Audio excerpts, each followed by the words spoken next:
na parating si Lord eh.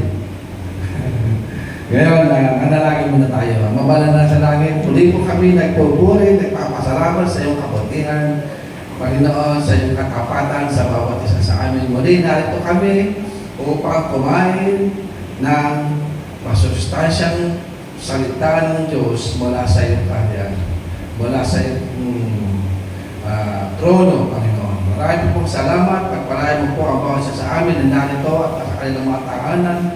Ihanda mo po mga puso na mga matapan lupa na pagtataniman na iyong mga salita. Ito po ay tutubo, lalago, mamumunga, at magaganap ang layunin mo sa pagkakasunod dito.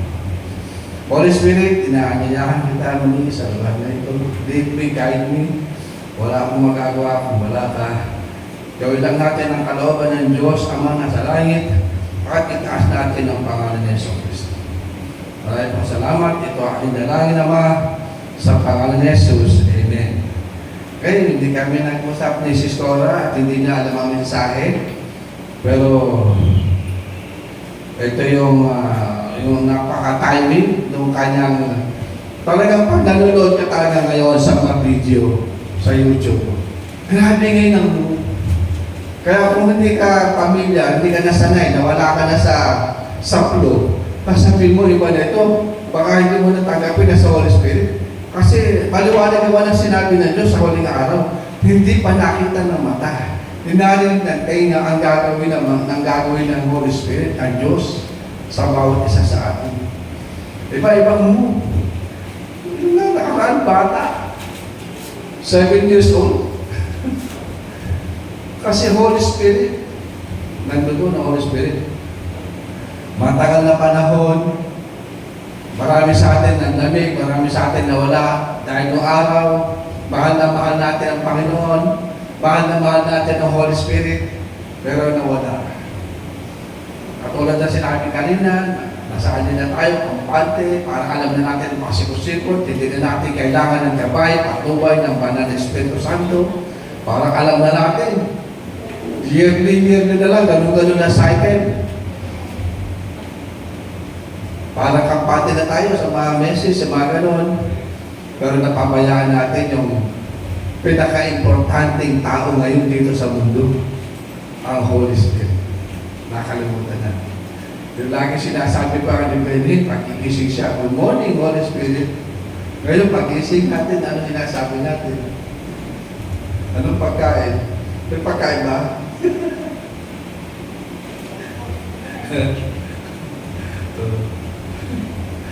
Yeah.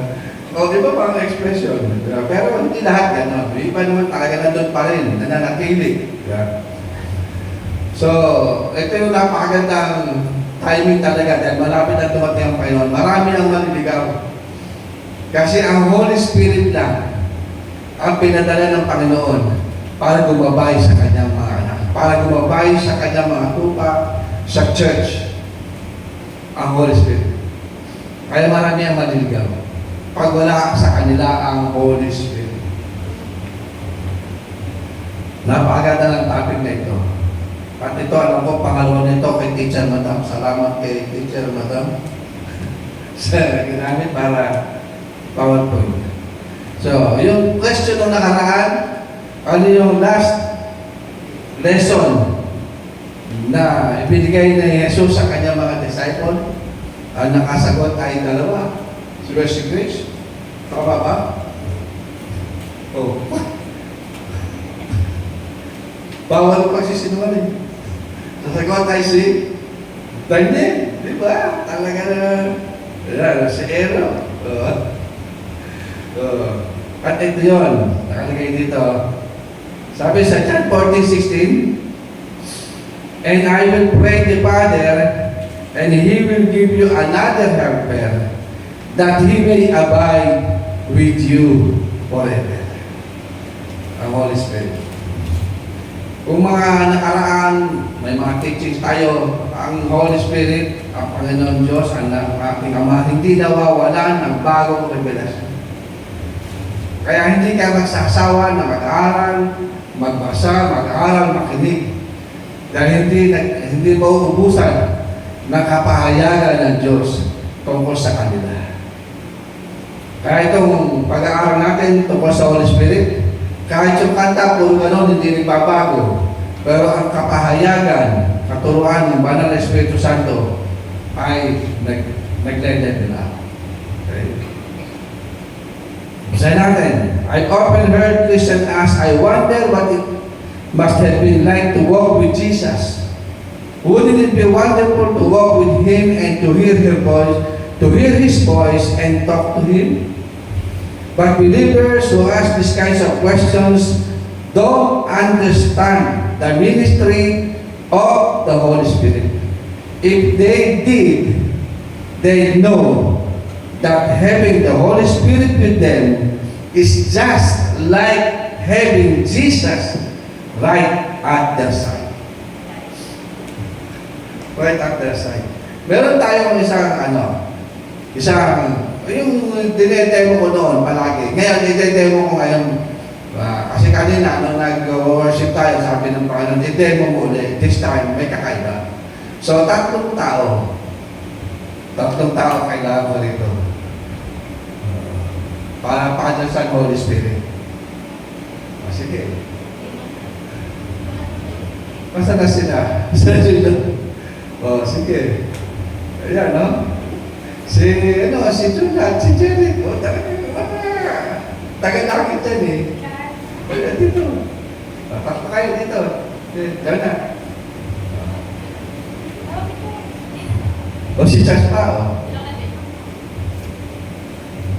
sige, mamaya, kasama din niya si Ayan. So, naka-video ba? Nakakita sa video? So, saan sila? Diyan o dito sila?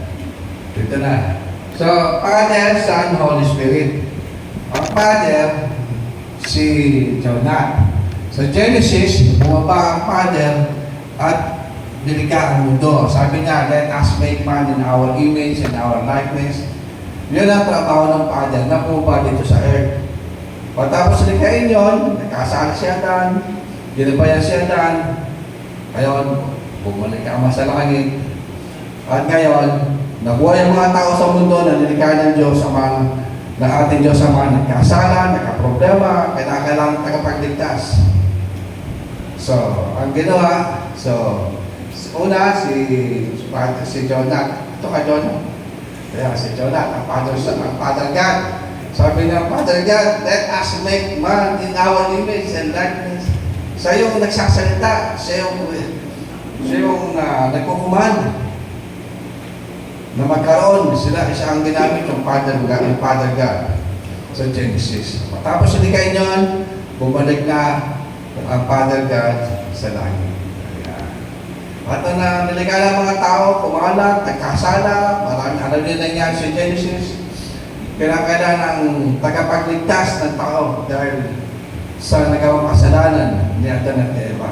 At dumating sa tao ang kamatayan. Pero walang karapat-dapat na maghandog ng kanyang dugo para kabayaran ng kasalanan ng tao. Dahil lahat ay nagkasala. So, ang ginawa, pinababa ang Panginoon Jesucristo. Ito. Buha si Jesus at siya ay narito sa lupa para tubusin ang tao sa kasalanan. O galing sa langit, buba sa lupa, sa lupa, para ipako siya sa krus, para bayaran ng dugo niya ang kasalanan na lahat ng tao. Tapos pinilihan niya yung kanyang mga disciples. At sinabi niya sa mga disipulo niya, sabi niya, huwag kayo mababahala. Kung paano ko kayo ginagabayan ngayon, magdadasal ako sa Ama at magpapadala siya ng katulad ko, helper, na sasain nyo na forever. Kasi siya ay aalis na. Aalis siya papunta sa langit. Nagampanan niya na yung tungkulin niya, umalis na siya, pumunta na siya sa langit. So, umalik siya sa langit, siya Jesus. Ngayon, nung pagkapanin niya, bumaba ang Holy Spirit. Holy Spirit. Ngayon. So, pinakita ko lang ito, Holy Spirit, So, pag-ikaw din doon, Charles, ngayon, ang sabi doon sa Bible, ang ipapadala niya ay katulad na katulad niya. Walang pagkakaiba. So, balik ka ulit dito. So, Jericho. Tapos, saka lang ha. So, ito ang Holy Spirit. Dati si Jesus. Ngayon, ito ang Holy Spirit. May pagkakaiba. Parehas na parehas. Anong pagkakaiba lang ng Holy Spirit at saka ni Jesus? Ang Holy Spirit, visible na ginagabayan ang kanyang mga alagad. Ang Holy Spirit, ginagabayan niya yung mga alagad, yung kanyang mga anak ngayon, invisible. So yun ang pagkakaiba. Hindi nakikita. Pero yung din ang purpose. So parang doon. Kaya Holy Spirit, parehas ang parehas, yun. Ang pagkakaiba lang, hindi natin nakikita. Hindi nakikita. Okay, salamat ha. Ayan na. Para maliwanag yung pagtutulong mamaya. Alam na yan eh. So, ayan ha. Kasi hihimay natin to para kitang-kita. Sabi nito,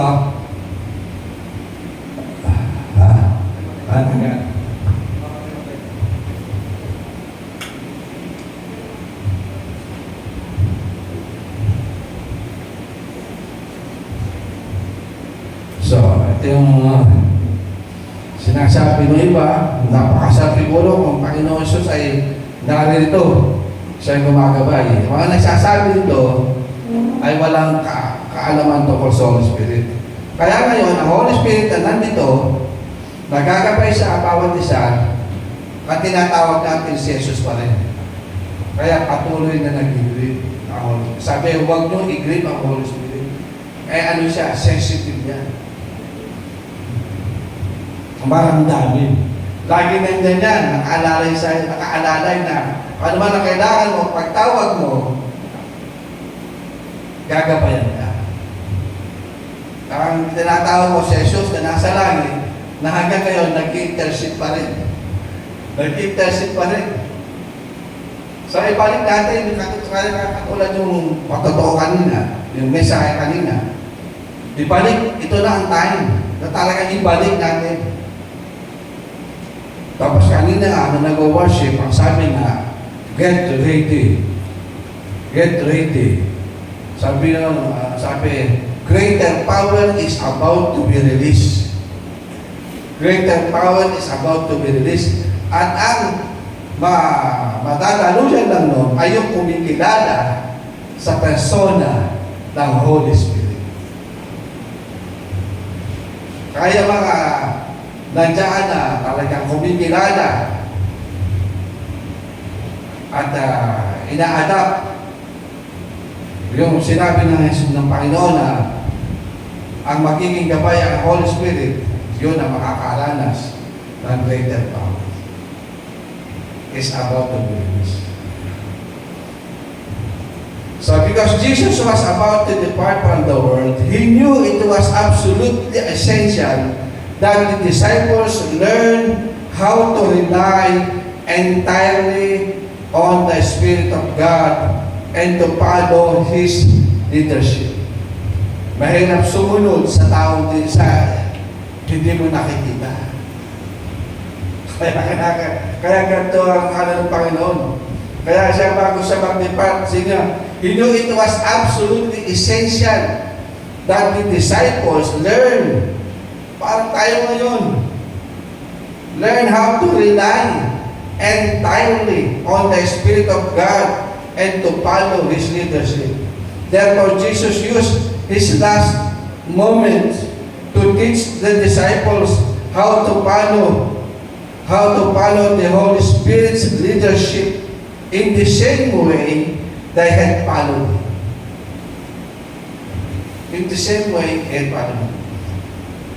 Sundan nyo lang at marami pa rin itong mga revelation tayo. So it must have seemed strange to the disciples as they listened to Jesus speak about the Holy Spirit. At ito, naranasan ko ito sa mga sarado kandado na mga religion, kaya yung time na in-introduce ko ang Holy Spirit, sabi ko pa nga ay Ito niya tawag ng Sunday natin. Tahimik yung mga tao. Nung pinag-introduce ko na ang Holy Spirit, na yun ang gabay, yung patnubay. Yun pala pagharap sa amin pinagbulay-bulayan nila ang tinuro ng oras na yun, ng Sunday na yun, about the Holy Spirit, at biblically, sabi nila, lahat ay totoo at tinanggap nila. Kaya nakapasok ang Holy Spirit. So sabi nito, they had been accustomed to Jesus physically and visibly leading them. But now, they were learning that the Spirit of God would become the leader. Ang Holy Spirit, ang leader. Ay kung hindi ang Holy Spirit ang gumagaway dito, ay magkakaroon ba ng confirmation? Hindi ba kami nag-uusap?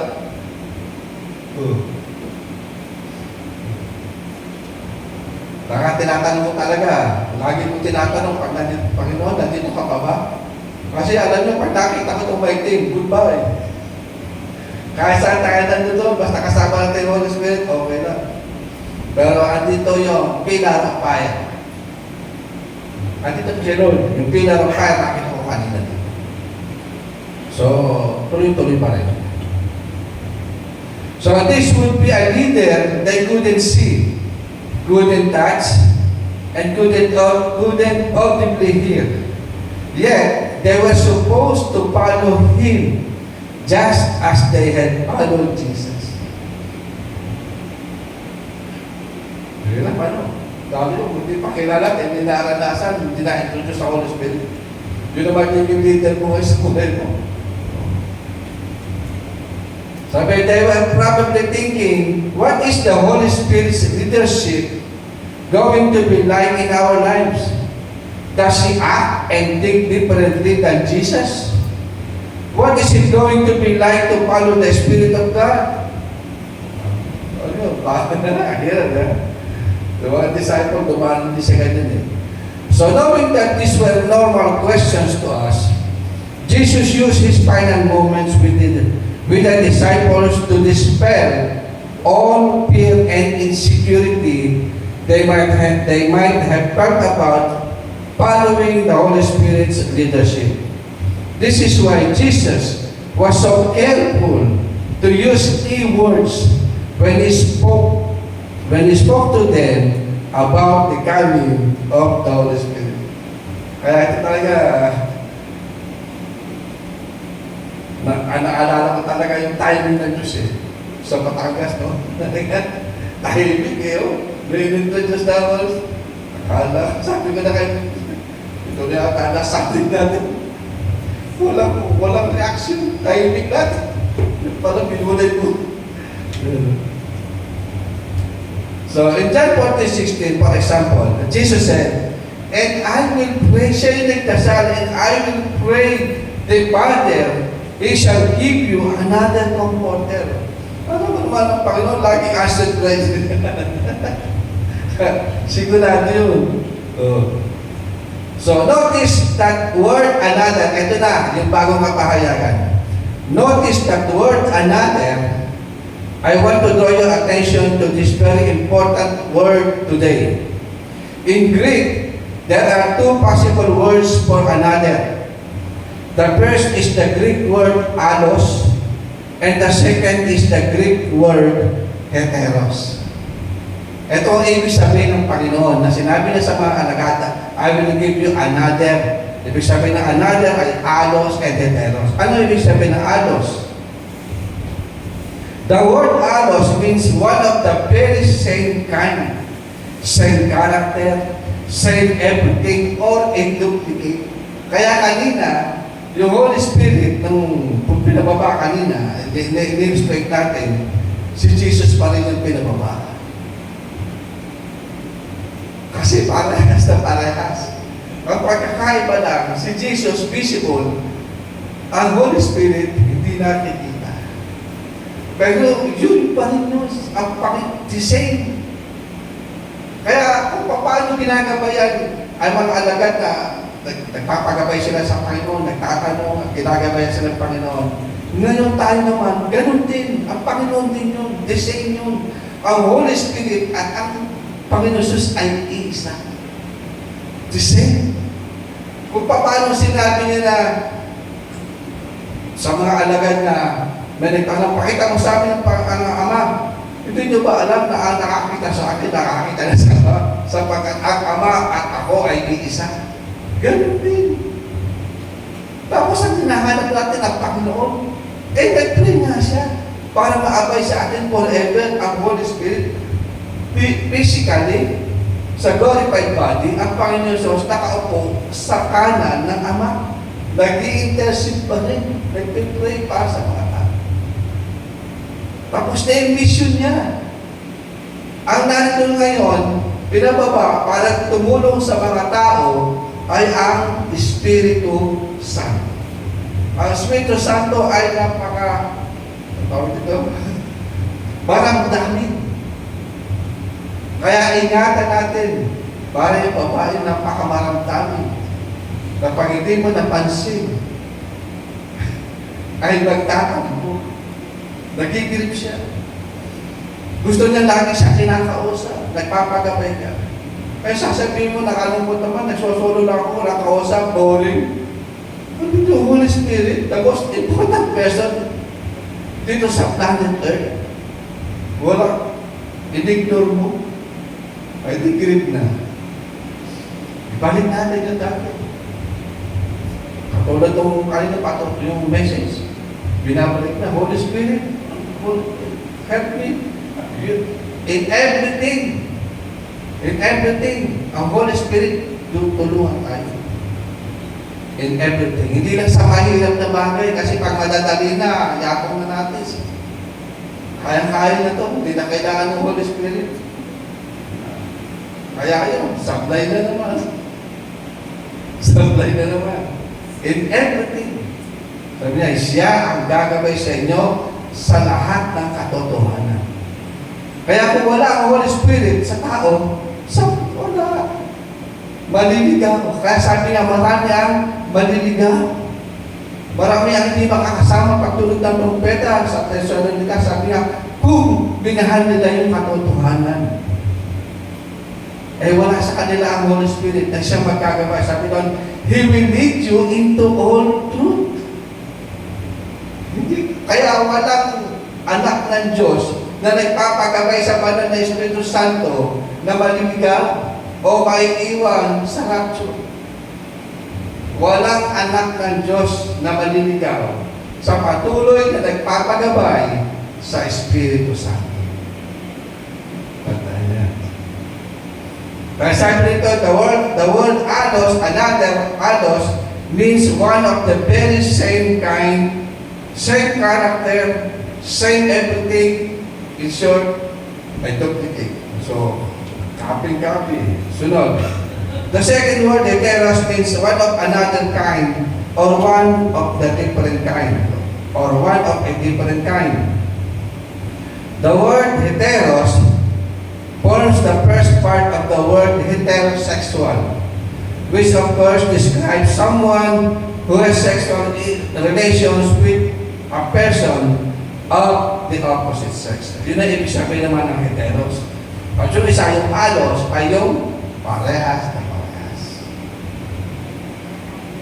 So the Greek word used in John 14:16 is the first word alos. The word alos emphatically means that the Holy Spirit would be like Jesus in every way. Kung nasa iyo, Holy Spirit, nasa iyo ang Panginoon. Parehas na parehas. Parehas na parehas. Kung paano yung mission niya dito noon, gabayan ng mga alagad, gayon din gagawin na sa atin.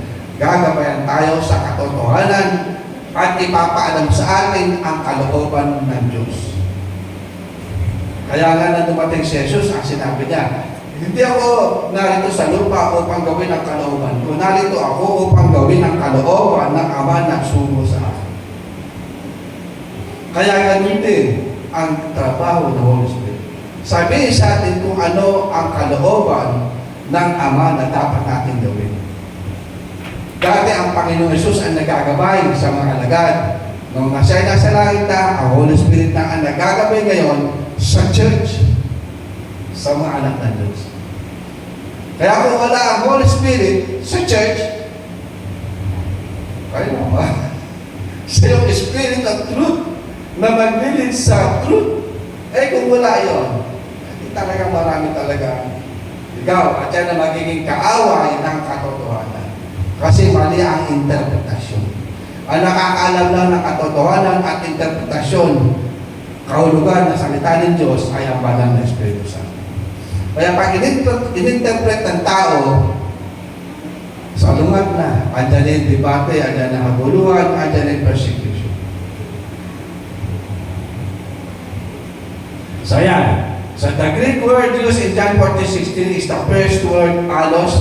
The word allos emphatically means that the Holy Spirit would be like Jesus in every way. This conveys a very strong and important message about the Holy Spirit. Jesus wanted the disciples to know that the Holy Spirit was just like Him. Laging nag-degree. Pagka ang tinawag mo is ipapangalan. Pag nasa atin ng Holy Spirit, isesyon natin ang pangalan ni Jesus Christ. Ang kaligtasan ay sa pangalan lamang ni Jesus Christ. Kung niligtasan tao, sumampalataya ka, siya ang bugtong na anak ng Diyos na namatay sa cross. Sino man tumatawag sa pangalan ni Jesus ay maliligtas. Ngayon, sa pamumuhay natin sa pagkagabay, sa kalooban ng Diyos, araw-araw, hindi sa pangalan ni Jesus. Ligtas ka na eh. May iba-ibang klase ng paggamit sa pangalan ni Jesus. Sa mga unbeliever, pag tinawag mo si Jesus, tinanggap mo, maliligtas ka. Sa mga believer, hindi na. Kaya ligtas ka na. Ano naman ang gamit ni Jesus? Sa pangalan ni Jesus, magpapalayas kayo ng demonyo. At kung kailangan mo ang kalooban ng Diyos na maganap dun sa lupa, kung ano yung kalooban, ang Holy Spirit ang kailangan mo. Holy Spirit, tulungan mo ako. Kung anong kalooban ng Ama nasa langit, gawin natin. Siya ang dapat masunod. Gabayan mo ako. Tulungan mo ako. Ito yung may problema ka. Ano ka sa? May problema ka. Jesus help me. Andiyan ang Holy Spirit. Jesus help me. Gusto ko po nag-intercede. Dito mo natin nag-intercede. Nandiyan ba kayo? Liwanag. So, Holy Spirit din ang nandito kung paano ipinakilala ng Panginoon Jesus ang Ama sa mga tao at sinabi, pinaalam sa mga tao ang kalooban ng Ama. Ganun din ang Holy Spirit. Ganun din ang Holy Spirit. Kaya hindi tayo ma-left behind sa mga bagong mga gagawin ng Panginoon, sapagkat walang nakakaalam sa Espiritu ng tao kundi ang kanyang Espiritu. At walang nakakaalam sa Espiritu ng Diyos kundi Espiritu ng Diyos.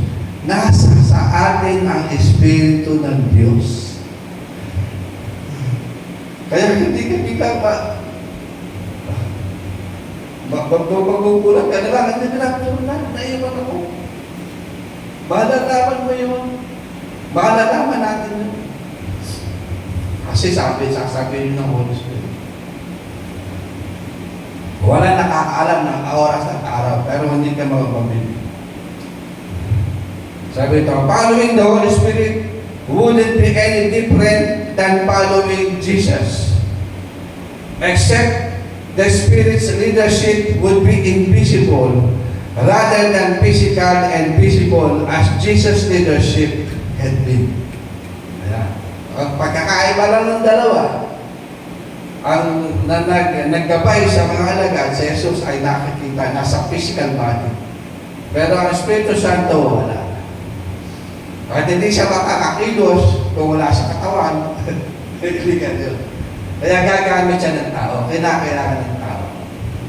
Kaya tayo mga vessel na malinis, maayos, na pwedeng gamitin ng Holy Spirit, yun. Yung sabi nga kanina, prepare for a stronger power. Is about to build this. Hindi pa nakita, talaga ng kung paano yung mga si Peter and John sa portico. Silver and gold have I none.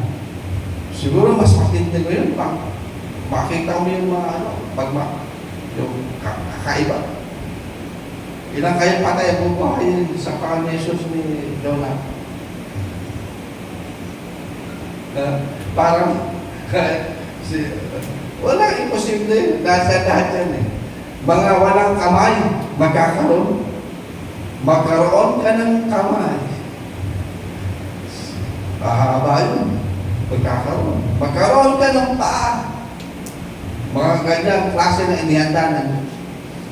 At makikita ng mga tao kung sino yung naggagamit niya. Mga ordinary, mga tao talagang alam ang buhay. Maayos, nakapasakop sa Diyos, maayos ang buhay, namumuhay na may kabanalan, isa-asawa. Yan ang mga ginagamit ng Diyos. Banal na Diyos, ginagamit niya banal na tao. Kaya kung mayroon ko nakita ang tao na nagsasalita, na wala sa kabanalan, sa kasalanan, at gumagawa ng himala, alam mo na yun. Gumagawa din ng himala si Satanas. Kaya paano mo makikilala yun sa Diyos at hindi sa Diyos? Kabanalan, sa fruit. Kung nasa Bible pa yung kanyang pamumuhay. Kaya hindi lahat ang gumagawa naman. Lalo ngayon, napakatindi ang regalo ni Satanas ngayon. Lalo kung nakikilood kayo ng mga America's Talent, hindi ako nanonood na. Noon, nakikita ko, grabe yung mga gig niya. Talagang nawawala yung tao. Biglang may ginagawa. Nakakagawa na iba. Wala nung trick. Iba, magiging nabilib. Hindi sa Diyos yun. Ang Diyos gumagamit, ang banal na Diyos gumagamit ng banal na tao. Tandaan niya. Kaya kung yung tatayo niya at hiwalay sa asawa, kung ano na ng pamumuhay, kahit anong magawin niya, kahit papagpakulan niya ng okay, para at sa atin, nasa atin naman yung Holy Spirit, sa gagabayan tayo niya, sasabihin siya yan, hindi sa Diyos yan. Kaya ililigyan mo agad. Kaya maganda, pag nasa yung Holy Spirit, sasabihin natin sa inyo, hindi sa Diyos yan. Mga tongues, o iba-ibang klase ng tongues. Magtatangs. Paniwala ka naman, dahil ikaw pa, o mga nagtatangs. Sasabihin siya ng Holy Spirit, hindi sa Diyos yan. May tongues din ang demonyo. Oo, may tongues din. Oo, tongues din. Kaya ganito, tongues sa atin eh. Okay? So, one translator says, the word alos in John 14:16 could be translated to mean. Ito yun. One translator says, so John 14:16, I will pray to the Father, and He will send you someone who is just like me in every way. He will be identical to me in the way He speaks, the way He thinks, the way He operates, the way He sees things, and the way He does things. He will be exactly like me in every way. If the Holy Spirit is here, it will be just as if I am here, because we think, behave, and operate exactly the same. Oh, napakaliwanag nila. Ibig sabihin, si Jesus nabuhay dito sa mundo na hindi nagkasala. Banal. Kaya kasi sinasabi, ang banal na Diyos gumagamit lamang ng mga banal na tao. Hindi gumagamit siya ng sinungaling. Hindi nagpapasako. Ano ng tao na wala sa authority, hindi nagpapasako sa sambayan, sa bahay, so lahat ng klase ng authority na iniligay ng Diyos, hindi pwedeng gamitin ng Diyos. Puro head knowledge lang yan. Kasi maliwanag dito, sinasabi ng Panginoon, si Jesus ay ginamit ng Diyos. Sabi nga, hindi siya nagkasala. Tiname siya kahit. Ganon din ang Holy Spirit. Ganun din yung mga tao gagamitin ng Holy Spirit. Hindi kasi nakikita ang Holy Spirit, wala siyang katawan. Kaya ang gagamitin, sabi ng Panginoon, aalis na ako, and greater works you will do. Kasi pupunta ako sa Ama. Kayo na ngayon ang gagamitin ng Ama. Gagabayan kayo ng banal na Espiritu Santo. Kaya tinuruan tayo mamuhay ng tama, matuwid, pinanal tayo, tinubos sa kasalanan, patuloy na nabubuhay sa kapanalan, kaya nalimutan na rin natin yung kanta, Lord, prepare me to be a sanctuary, diba? Pure and holy, tried and true. With thanksgiving, I'll be a living. Sunod. Sanctuary, holy. Lord, prepare me to be a sanctuary. Kaya yung pinakita natin, purify your people sa communion. Para pagpasok natin sa ganito, walang hindi makakatanggap ng banal na salita. Hindi pwede tanggapin yung banal. Holy yan yung salita ng Diyos. Tatanggapin ng mga maraming tao na nasa kasalanan. Ipapasok yan. Kaya simula pa lang, nag-cleanse na. Simula pa lang ang communion. Nandiyan na yung pagsigin ng tawad sa kasalanan. Para pagdapat natin sa present worship, pasok tayo sa throne room. Kailangan natin ng gabay ng banal na Espiritu Santo. Kaya pag banal lahat natin ito, nakakakilos siya ng maayos. Pag may mga taong ayaw magpaayos, may karga pa, alam na ayaw pa magpaayos, yun yung sisira. Hindi naman natin pwedeng pabayaan sila na kung ano-anong gawin dito na. Kaya tayo ganito. Bansa pa ba kayo? Tayo na yan. Ang welcome natin lang talaga nito, ang Holy Spirit. Ama, Panginoon. Kaya tayo, banal lahat ito. Okay, so ito yun ha, ulitin ko, isang translation, sabi ng Panginoon, so John 14:6, ito, nangungusap ang Panginoon sa kanyang mga alagad. Sabi niya, I will pray to the Father, and He will send you someone who is just like me in every way. He will be identical to me. Alam niyo, identical. Mas maganda sana kung meron tayong kambal kanina, no? Panginoon, tapos yung isa naman, yung isa ng kambal. Pareha! Kung may kambal sana, ayos mataas. So, ulitin natin. I will pray to the Father, and He will send you someone who is just like me in every way. He will be identical to me in the way He speaks, the way He thinks, the way He operates, the way He sees things, and the way He does things. He will be exactly like me in every way. If the Holy Spirit is here, it will be just as if I am here, because we think, behave, and operate exactly the same. Kaya ngayon, pagka ang Holy Spirit ay nasa tao, at nagpapagabay siya, ano makikita ng mga tao? Narito pala ang Panginoon. Yung buhay ng Panginoon, nakikita na. Kaya yung kanila sinabi, ano dapat natin gawin? Makita yung buhay natin. Talaga sinasabi na ang Panginoon ay nasa atin. Dahil sa buhay natin. Yung fruit. So earlier in John 14, Philip told the Lord, sabi niya, sinabi niya sa Panginoon, show us the Father, and it's sufficient us.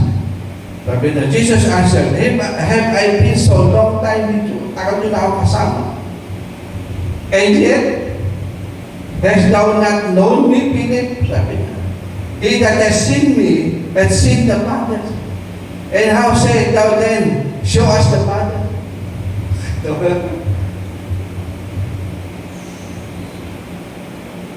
Pagtagal mo na ako kasama, Kasi hinahanap mo ba, pakilala mo sa iyo, pakita ang Ama. Ako at ang Ama ay isa. Ang sinasabi ngayon, ang Holy Spirit at si Jesus ay isa. Visible yung isa-isa, invisible. So Jesus was the exact image of the Father when He walked on this earth. Jesus was the exact image of the Father when He walked on this earth. Hebrews 1:3 declares He is the sole expression of the glory of God, the light being the outraying or radiance of the divine. And He is the perfect imprint and very image of God's nature. This means Jesus reflected the character of His Heavenly Father in every way. That is why Jesus told Philip, "He that hath seen me has seen the Father."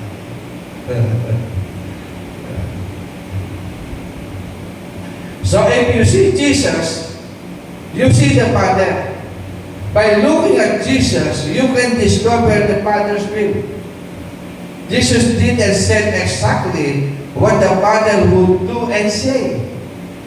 His life, attitudes, and actions were the absolute manifested will of the Father. For the two were united in nature, in character, in thought, and in deed. At ganoon din naman yung vision ng Holy Spirit baka sa sinulo. Kaya ano pa? Gusto mo yung kalooban ng Diyos? Andyan ang Holy Spirit para sabihin sa akin in every way, in everything, sabi niya. As Jesus teaches the disciple about the Holy Spirit, He takes this truth one step further. Just as Jesus is the exact image of the Father in every way, now Jesus unmistakably tells the disciples that when the Holy Spirit comes, He will exactly represent Jesus in every word. That's why the word allos is used to make this point.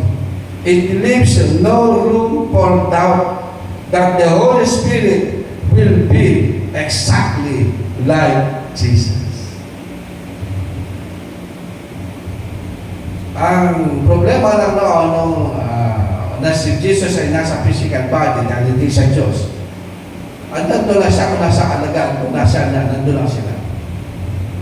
Pero nung siya nasa glorified body na, iba na yun, kahit saan, Diyos na siya ulit. Kahit saan.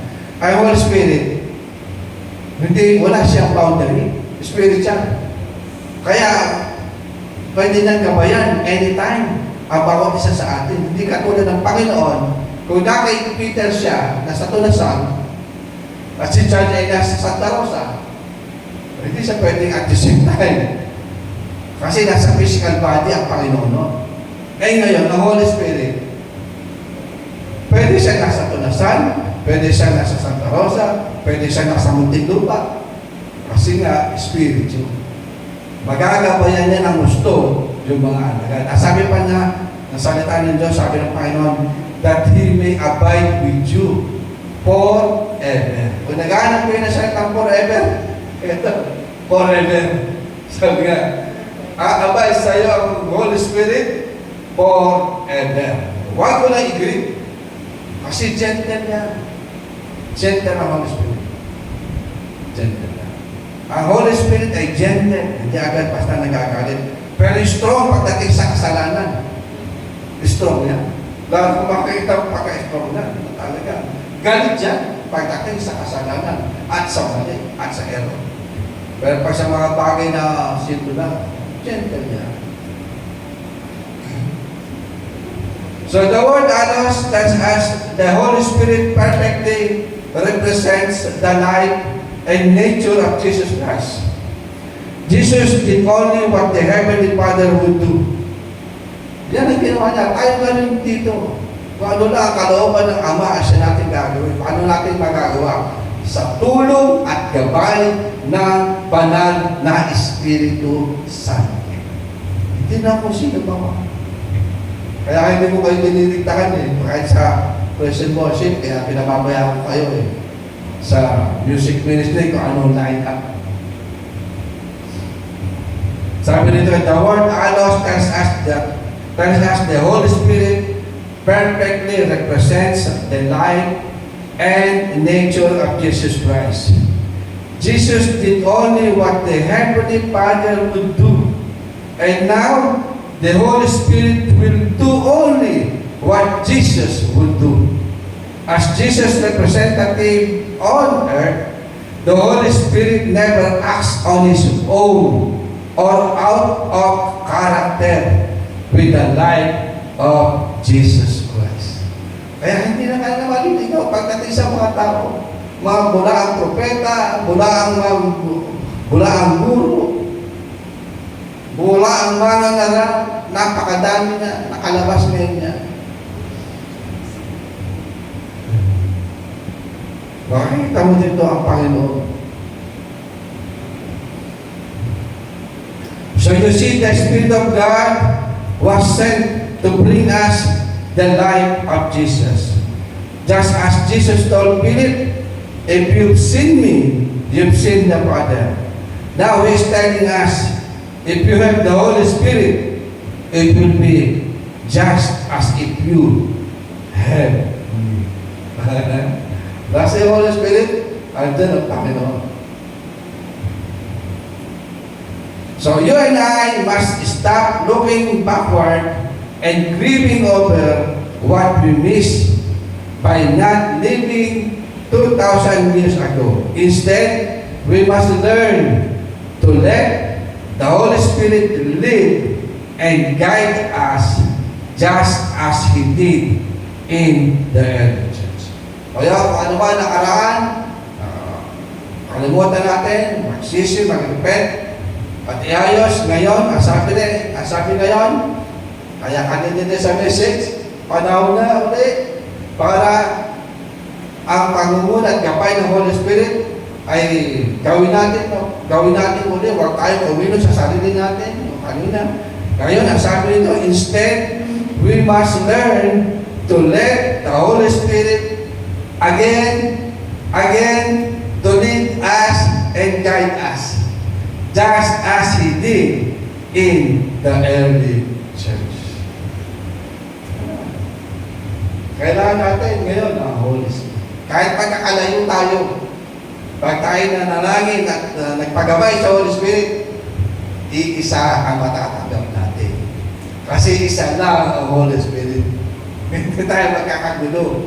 God is the God of order. Kaya kung lahat tayo ay namumuhay sa gabay at lubay ng banal na Espiritu Santo, iisa ang matatanggap. Kung meron hindi namumuhay dito sa Holy Spirit, sa gabay, talaga meron kakaibang matatanggap. Hindi kami nag-usap. Santa Rosa, Muntinlupa. The same, ang topic. Lagi naman ganito. Mga mensahe natin, ipinagpipray, hinihingi sa Panginoon, sa tutulong, gabay ng banal na Espiritu Santo. Kaya laging may confirmation. Wala tayong pinakain dito, nag-aaling sa akin, o pinulot ko lang kung saan. Nag-aaral ako, nagbabasa. Pero tinatanong ko sa Holy Spirit, ano po yung mensahe? Anong kalooban ng Diyos? Ano yung pakakain ngayon? Pag sinabi nyo na yun, kasi nga, nagawa na yung pinabako ng Holy Spirit. Ang mahalaga, pag galing sa Diyos, walang confusion, katanggap-tanggap. Yung timing galing eksakto. Yung timing. At saka tatanin ka sa re-restore ka. Hindi ka itataon pa. Re-restore ka na.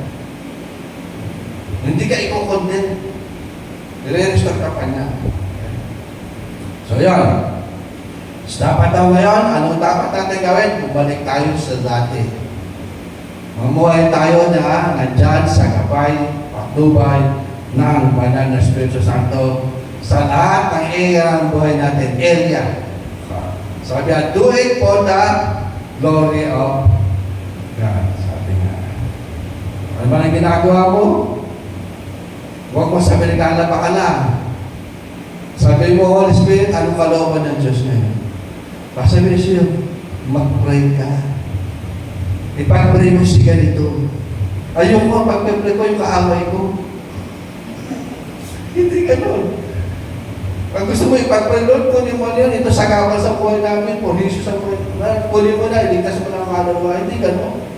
Laman yun. Pero pag kinuusap ka ng Holy Spirit, nakaindahin ka na. Igagay ka na. Pag-pray mo siya. Kapag kalalawa ka, doon, pinag-pray mo siya. Naglalaba ka lang, pero ginagamit ka ng Holy Spirit. Tama na. Tapos makikita mo, ba't daw niya, anong oras siya? Praise God. Ganito, eksaktong oras.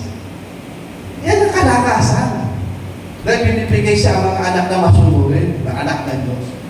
Malalaman mo, pakikita sa nila ng Diyos, yung resulta ng binagawa niya sa iyo. Yan ang kalakasan natin. Na magamit tayo, makikita natin yung kaganapan ng binagawa sa atin. Kaya huwag mong sabihin, nag-alaba ka lang, o ano ka lang. Pwede kang gawin, pwede kang gamitin ng Holy Spirit at ibigay sa iyo kung ano ang kalooban ng Diyos noon.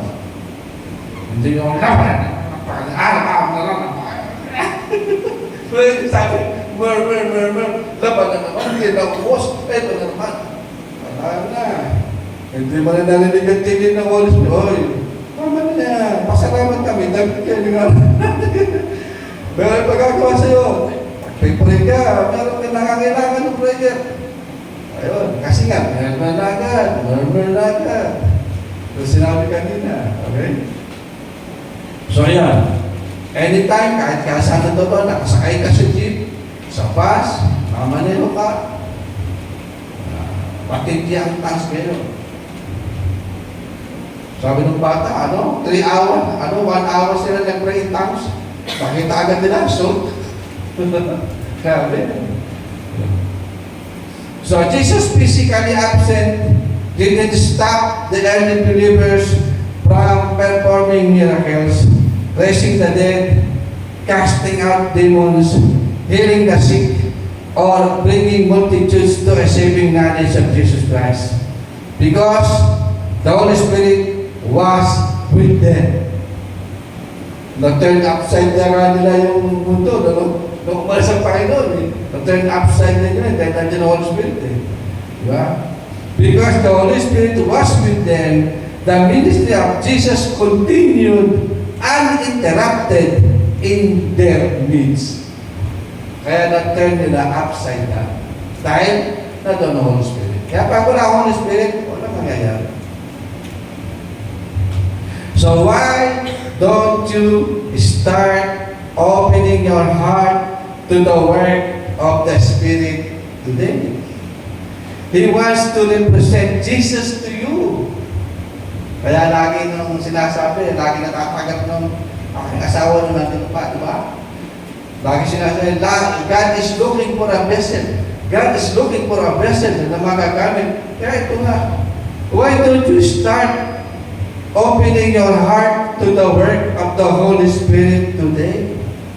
He wants to represent Jesus to you, your church, your family, your business, and your city, just as He did to believers who lived during the time of the book of Acts. Remember, if you have the Holy Spirit working alongside you, it's just like having Jesus right there at your side.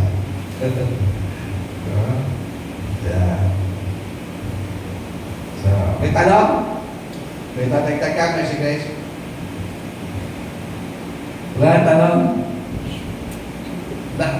Na-intindihan nyo ba? Na-bless pa kayo, di ba? Napakaganda. Dahil tayo hindi may confirmation pa. So, ayan. Kung wala na, dasalin muna ulit natin ito. Let us pray this prayer. Bago tayo mag-pray. So, Lord, help me learn how to work with the Holy Spirit. I don't want to waste time grieving over what I missed by not living 2,000 years ago. So I ask you to teach me how to let the Spirit lead and guide me. Your word teaches that because the Holy Spirit is with me, the ministry of Jesus can continue uninterrupted in my life today. Holy Spirit, I ask you to bring me into a greater knowledge of how to work with you, so that the ministry of Jesus can continue through me. In the name of Jesus, amen. So let us confess it. I declare by faith that the Holy Spirit works mightily in my life. I know His voice. I discern His leading. And I boldly do what He tells me to do, because I am obedient to His voice. The life of Jesus Christ is manifested in me. Having the Holy Spirit work with me is just like having Jesus right by my side all the time.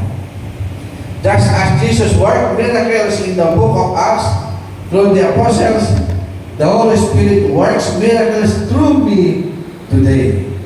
Paano yun? Healing the sick, casting out demons, and bringing salvation to the lost through Jesus Christ. I declare this by faith in Jesus' name.